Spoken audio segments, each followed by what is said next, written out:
It is said, like Narcissus, we became acquainted with the image of ourselves by staring into watery depths, a wavering, unfaithful likeness that, nonetheless, doubled our field of vision. The world split in two, a fine glittering seam between life and its image. The first handheld mirrors were most likely made by chance encounters between magma, seawater and sand. Natural glass that took form during lightning storms or volcanic eruptions had worn down by the caresses of the oceans. Millennia onwards, bronze, tin and stone surfaces were polished down to create small compact mirrors and larger wall panels. Fantastical stories abounded of empires that could harness the light of the sun, using mirrors to create tremendous beams of refracted light. These terrible rays could be cast out over city walls to ignite sparks and propel infernos that might ravage enemy armadas. The craft of glassblowing became more and more sophisticated. Pearly sheaths of glass could be stretched across small expanses of tin or lead to create highly sought after and ever more faithful pocket and compact mirrors. In the early Middle Ages, glass mirrors remained rarefied objects, whose methods of construction were complex and required specialty knowledge and skills. These small portals to the reflected world belonged only to those who could afford such luxuries. During this time, mirror makers encountered an alchemical problem. It was not possible to create mirrors that stretched larger than a foot in height. The molten glass and sheets of metal fought one another, creating jagged surfaces riddled with fissures and cracks. Owners of pocket mirrors could only grasp at a partial fragmented view of themselves and their surrounds. Many dreamt that one day we might be able to look upon vast terrains of faultless glass, mirrors so large their boundaries might confound and perplex us, the conjured image melting seamlessly with the real. Visitors could peer into their mercurial depths, their surrounds transfigured into eerie phantasmagoria.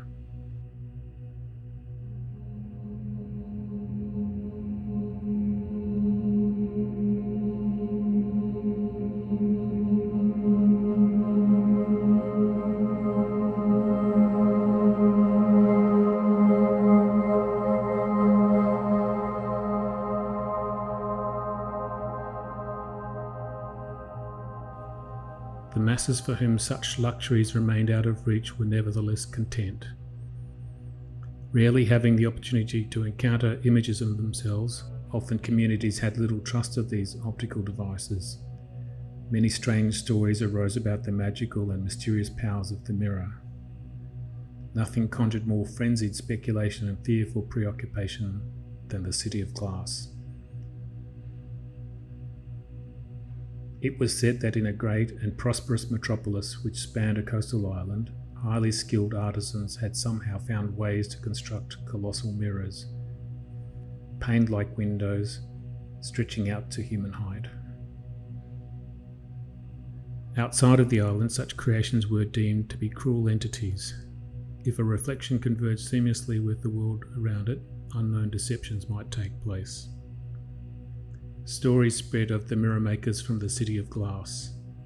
In the 15th century, at the height of a great maritime empire, people of many faiths and ethnicities shared the city in peace.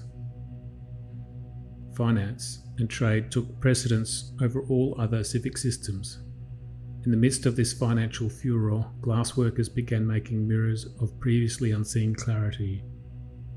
From the workshops' furnaces, large fires would regularly engulf the city's infrastructure.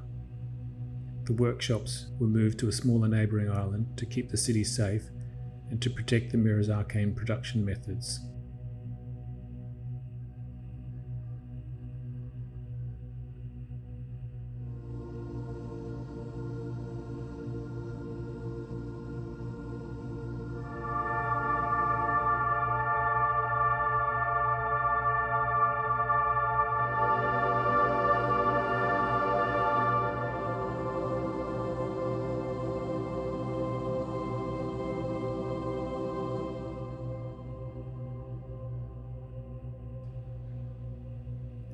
It was a process considered so precious to the empire that whilst glass-making families might enjoy high stature and generous incomes, it is said that they were forbidden to ever leave the island on pain of death.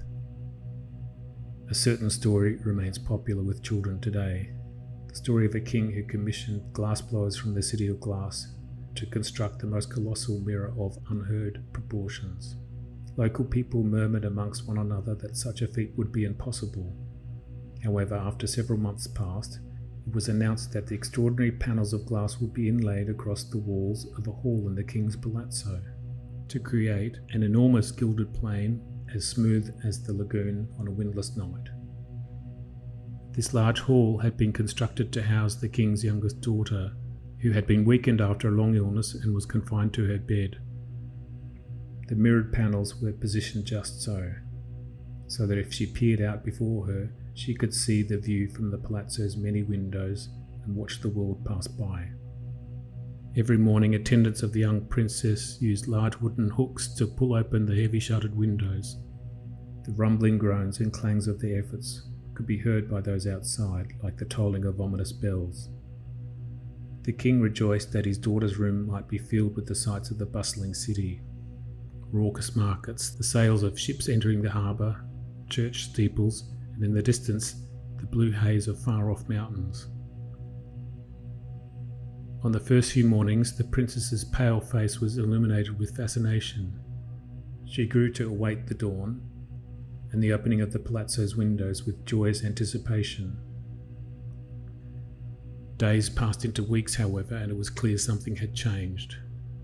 The princess would awake looking tired and drawn, the hollows of her eyes a deep lavender.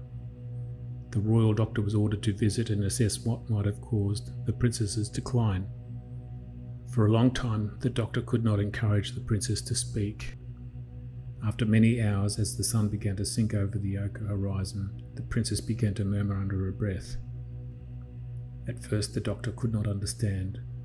Her speech seemed utter nonsense. The patient doctor began to diligently transcribe her rambling invocations. Slowly, he began to realize that the princess was speaking as if the room was crowded with people. This was strange, as they were sat alone in the dim, cool light of the mirrored hall. He watched her fervent little face closely as her eyes moved about the great gritwork of glass before her. The doctor left to speak quietly to the king. The next day, carpenters arrived with hammers and chisels to remove the mirror pane by pane and carried it out of the palazzo on a great cart. The good doctor was loyal to the king and never divulged what it was that ailed the princess. For many years in the city, on nights when the moon's pearly light was at its brightest, people would gather in the town square to break their household mirrors and commission the building of new ones. When asked why, the townspeople spoke of a princess who lived long ago, driven mad by the vision of sprites, wraiths, fairies and demons. It was said that they could speak to her from behind the glass, that the caresses of the moonlight on the mirror's surface brought this world and theirs terrifyingly close. The townspeople had concluded it was the great mirrors, born of raging fires and metals from deep in the belly of the earth, that had brought these creatures near, a window to the netherworld. Once a month they would purge their houses of these shadowy presences by breaking their mirrors into powdery splinters, melting them down and casting them anew.